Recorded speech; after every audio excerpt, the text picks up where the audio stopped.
Hello, আসসালামু আলাইকুম। আমি ডাক্তার মোর্শেদ বলছি। আমি একজন কার্ডিওলজিস্ট, নিউ ইয়র্ক সিটি থেকে বলছি। আজকে বছরের শেষ দিন, 31 ডিসেম্বর 2024। আমি আহ, সামান্য কিছু এই বছরে কিছু রিসার্চ যে কার্ডিওলজিতে হয়েছে সেগুলি নিয়ে আলাপ করব। এবং অনেক মেডিকেল রিসার্চ হয়েছে এই বছর, কিন্তু সবকিছু তো বলা সম্ভব না। তারপরও খুবই সংক্ষিপ্ত আকারে কিছু কিছু জিনিস তুলে ধরার চেষ্টা করব।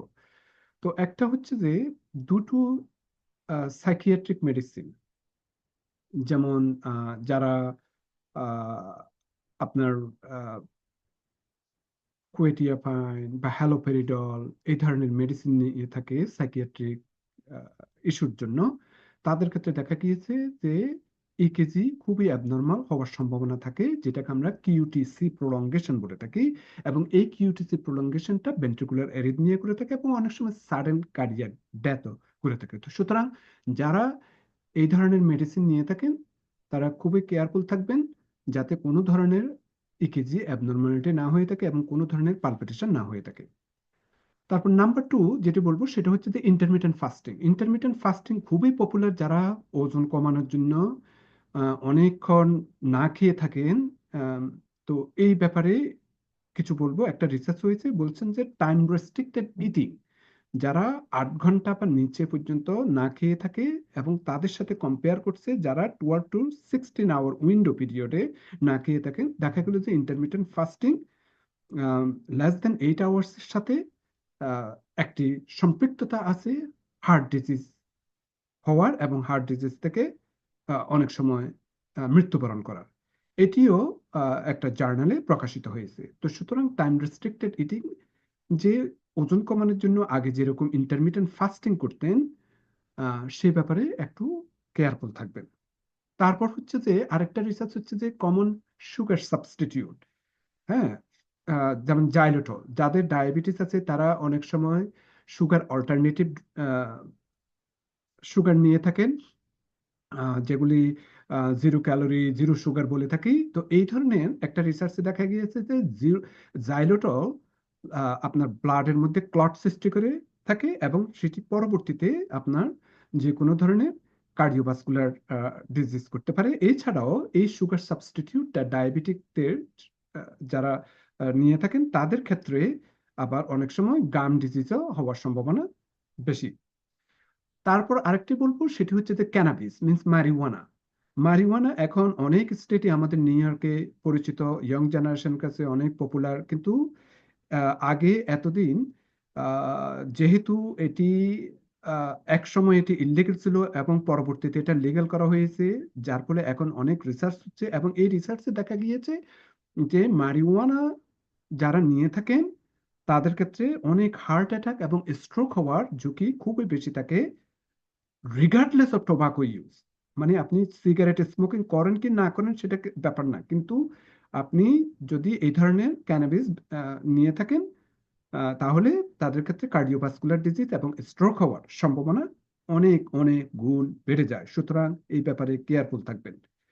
তারপর আরেকটা রিসার্চ হয়েছে লিপোপ্রোটিন এ। এটি কিন্তু খুবই প্রমিসিং এবং ভবিষ্যতে আরো শুনতে পাবেন। এটির একটা ব্লাড মার্কার, এটির মাধ্যমে বোঝা যায় যে আপনার ভবিষ্যতে কার্ডিওভাস্কুলার ডিজিজ হওয়ার সম্ভাবনা কতটুকু বেশি। এটি একটা রিসার্চ হয়ে গেছে। আরেকটা হচ্ছে যে cardiovascular autonomic dysfunction due to কোভিড-19, যাদের কোভিড-19 হয়েছে এবং পরবর্তীতে এবং কোভিড-19 অনেক কমপ্লিকেশন হয়েছে কিংবা কোভিড-19 নিয়ে অনেক প্রবলেমে পড়েছিলেন কোভিড-19 হওয়ার জন্য, তাদের ক্ষেত্রে দেখা গিয়েছে আহ, যে তারা অনেক সময় পোস্টারাল অর্থোস্ট্যাটিক ট্যাকিকার্ডিয়া বা ইনঅ্যাপ্রোপ্রিয়েট সাইনাস ট্যাকিকার্ডিয়া মিন্স আপনার এক ধরনের পালপিটেশন হয়ে থাকে আহ, যাদের আগে লং কোভিড হয়েছে। হুম। তো সুতরাং কোভিড যাদের হয়েছে তাদের ক্ষেত্রে যদি পালপিটেশন হয়ে থাকে, অবশ্যই এই ব্যাপারে খেয়াল রাখবেন। আরেকটা হচ্ছে যে rise of RNA binding protein. এটি হচ্ছে যে যেরকম আরএনএ বাইন্ডিং প্রোটিন এখন খুবই জনপ্রিয়, যেমন আমাদের কোভিড ভ্যাকসিন আরএনএ ভ্যাকসিন এটি হয়েছে। তারপর তো এই এই এই RNA type of binding protein কিন্তু এখন আপনার আমাদের যে কোলেস্টেরল নতুন মেডিকেশন যেমন ইনক্লিসাইরিন হচ্ছে, যেমন 6 মান্থস মধ্যে একটি দিলে আপনার এলডিএল খারাপ কোলেস্টেরল অর্ধেকের থেকেও কমিয়ে ফেলবে। এটি কিন্তু ভবিষ্যতে আরো অনেক বেশি দেখতে পাবেন। তারপর এই ধরনের অনেক নতুন অনেক রিসার্চ হচ্ছে এটির উপর। তারপর হচ্ছে যে অ্যাভলিউশন অফ ওবেসিটি ম্যানেজমেন্ট। ওবেসিটির জন্য আগে যেরকম আপনার বিভিন্ন ধরনের গাস্ট্রিক বাইপাস বা গাস্ট্রিক স্লেভ স্লেভ অপারেশন হতো, এখন সেটি ভিন্নভাবে অনেক মেডিসিনের মাধ্যমে হচ্ছে। Obesity medicine, particularly GLP-1 medicine যেমন সিমাগ্লুটাইড এবং ডুয়েল GLP-1 এবং গ্যাস্ট্রিক ইনহিবিটরি পেপটাইড GIP যেমন টার্জিপেটাইড। তো এই ধরনের মেডিসিন কিন্তু এখন ইদানিং অন্য কার্ডিওভাস্কুলার ডিজিজের ব্যাপারেও ভবিষ্যতে আরো ব্যাপকভাবে হয়তো আহ, প্রয়োগ করার প্রবণতাটা দেখতে পাবেন, যেমন হার্ট ফেলিউর, এমনকি শুধু যে রিডিউস ইজেকশন ফ্র্যাকশন সেটি নয়, এমনকি প্রিজার্ভ ইজেকশন ফ্র্যাকশনের জন্য, এমনকি ডাইলেটেড কার্ডিওমায়োপ্যাথি কিংবা অন্যান্য আরো হার্ট ডিজিজের জন্য এটিও দেখার সম্ভাবনা বেশি। তারপর হচ্ছে যে এট্রিয়াল ফিব্রিলেশন, যাদের খুব পালপিটেশন হয়ে থাকে, নতুন গাইডলাইন এসেছে যে বিভিন্ন ধরনের, এমনকি নতুন ধরনের অ্যাবলেশন কিভাবে করা যেতে পারে সেই ব্যাপারেও অনেক গাইডলাইন এসেছে। তারপর হচ্ছে যে আপনার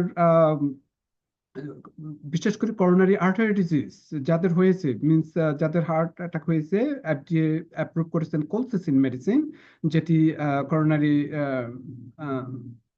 ডিজিজের ব্যাপারে প্রভাব ফেলতে পারে। যদিও রিসার্চটা এখনো কন্ট্রোভার্সিয়াল, অনেক জায়গায় উপকার পেয়েছেন, অনেক জায়গায় উপকার পাননি, এটি নিয়ে অনেক অনগোয়িং প্রসেস রয়েছে, এটিও কিন্তু নতুন। তারপর হচ্ছে যে আপনার বিভিন্ন ধরনের যাদের করোনারি আর্টারি ডিজিজ আছে তাদের ক্ষেত্রে বিভিন্ন ধরনের স্টাডি ইদানিং হচ্ছে, যেমন আপনার TCT কিংবা আপনার বিভিন্ন ধরনের যে নন ইনভেসিভ প্রসিজার, যেগুলা আপনাকে ইনভেসিভ এনজিওগ্রাম থেকে হয়তো করা লাগবে না, সেই ব্যাপারে অনেক কিছু হয়েছে এবং খুবই প্রমিসিং এফেক্ট দেখা যাচ্ছে।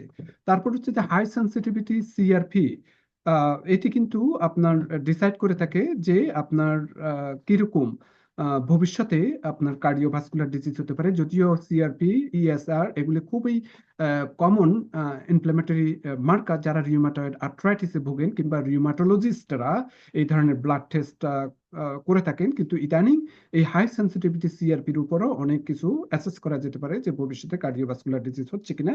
তো সেই ব্যাপারেও এটি অনেক প্রমিসিং এফেক্ট দেখা যাচ্ছে। তারপর যেটি আমি বললাম যে সিটি করোনারি AI প্ল্যাক অ্যানালাইসিস এবং city fractional reserve research city angiogram, এটিও কিন্তু বেশ প্রমিসিং এফেক্ট হচ্ছে যে আপনার ইনভেসিভ করোনারি এনজিওগ্রামের পরিবর্তে এগুলিও করা যেতে পারে এবং আপনাকে করোনারি এনজিওগ্রাম না করার ব্যাপারে ভূমিকা পালন করতে পারে। এরপরে আমি না বললেই নয়, AI অ্যাডভান্সমেন্ট।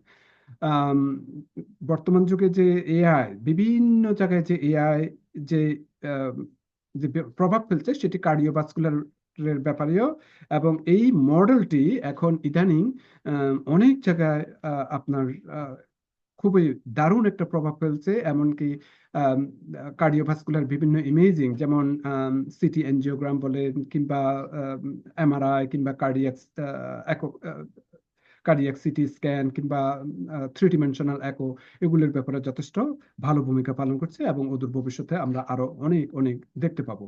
এরপর আপনাকে FDA আরেকটি AI সফটওয়্যার ক্লিয়ারেন্স দিয়েছে যে আল্ট্রাসাউন্ড ইভালুয়েশন করার জন্য, যখন বাচ্চা যখন মায়ের পেটে থাকে তাদের ফিটাল হার্টটা কিরকম থাকে, যাতে কোনো ধরনের কনজেনিটাল হার্ট ডিফেক্ট আছে কিনা সেটির ব্যাপারেও আম, আম, যথেষ্ট ভালো ভূমিকা রাখছে। আরেকটা স্টাডি ল্যান্সেটে অ্যাগেন দেখা গিয়েছে যে যাতে আর্লি ডেথ কিংবা ওয়ার্সেনিং কার্ডিওভাস্কুলার ডিজিজ না হয়ে থাকে সেই ব্যাপারে যাতে ইলেকট্রোকার্ডিওগ্রাম কিভাবে হেল্প করে থাকে, সেটিও AI মডেল দিয়ে আপনার রিসার্চে দেখা হয়েছে। এরপরে আপনার ড্যান্ডেলিয়ন হেলথ ফেজ 3 ট্রায়ালে দেখেছেন যে ওয়েগবি, যেটি আমরা ওয়েট লস মেডিকেশনের ব্যাপারে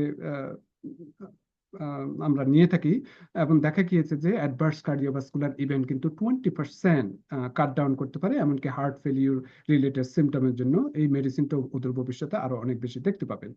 তারপর আম, তারপর হচ্ছে যে সার্জিক্যাল রোবট করোনারি স্টেটোট্যাক্সিস, এটিও ইদানিং অনেক লঞ্চ করা হচ্ছে, এবং অলরেডি অনেক হসপিটালে এটি দেখা হচ্ছে যে বিভিন্ন ধরনের কার্ডিওভাস্কুলার প্রসিজার গুলা করার ব্যাপারে, বিশেষ করে বাইপাসের ব্যাপারে, আহ, যাতে খুবই প্রিসাইসলি করা যেতে পারে সেগুলিও দেখানো হয়েছে। তো মোটামুটি আম, কয়েকটি জিনিস তুলে ধরলাম 2024 এর বিভিন্ন কার্ডিওভাস্কুলার মডার্ন টেকনোলজির ব্যাপারে, এবং আশা করি যে 2025 সালে আরো অনেক অনেক নতুন ইনোভেটিভ প্রসিজার আসবে, এবং কার্ডিওভাস্কুলার মেডিসিনে অনেক নতুন নতুন